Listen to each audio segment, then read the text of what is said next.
एक गरीब पिता ने अपने इकलौते बेटे को खूब पढ़ा लिखा कर एक बड़ा इंसान बनाने का फैसला कर लिया था। पिता दिन रात मेहनत करता और अपने बेटे की पढ़ाई का खर्चा उठाता। बेटा भी खूब मन लगाकर पढ़ता। एक दिन पिता का सपना सच हो गया। बेटा पढ़ लिख कर बहुत बड़ा आदमी बन गया और उसने अपना खुद का बिजनेस शुरू कर लिया और उसमें बहुत सफल हो गया। एक दिन बेटा अपने बड़े और आलीशान ऑफिस में बैठा हुआ था। तभी उसके पिता उसका ऑफिस देखने आए। बेटा अपने ऑफिस की शानदार कुर्सी पर बैठा हुआ था। पिता को देख बेटा खुश हो गया और अपनी कुर्सी से खड़ा हो गया।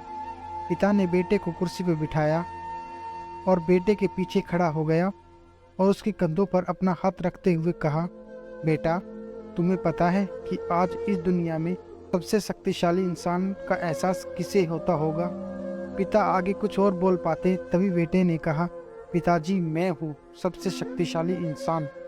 पिता ने सोचा था कि बेटा उन्हें ही सबसे शक्तिशाली कहेगा, लेकिन बेटे के इस जवाब से उन्हें बहुत निराशा हुई।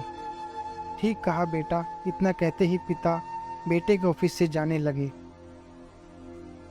और एक बार पीछे मुड़कर फिर से वही सवाल बेटे से किया, बेटा, तुम्हें अभी भी लगता है कि तुम सबसे शक्तिशाली हो?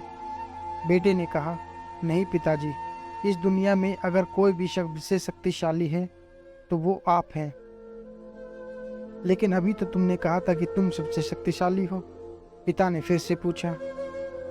हाँ, वो मैंने इसलिए कहा था क्योंकि उस वक्त दुनिया के सबसे शक्तिशाली इंसान के हाथ मेरे कंधे पर थे, इसलिए उस वक्त मैं खुद को सबसे शक्तिशाली महसूस कर रहा था, बेटे ने जवाब दिया। ये सुन पिता की आंखों से आंसू आ गए और उन्होंने अपने बेटे को गले से लगा लिया। कहानी से हमें शिक्षा मिलती है, माता पिता हमारे जीवन का आधार है। यदि उनका आशीर्वाद है तो हम इस दुनिया के सबसे शक्तिशाली व्यक्ति हैं।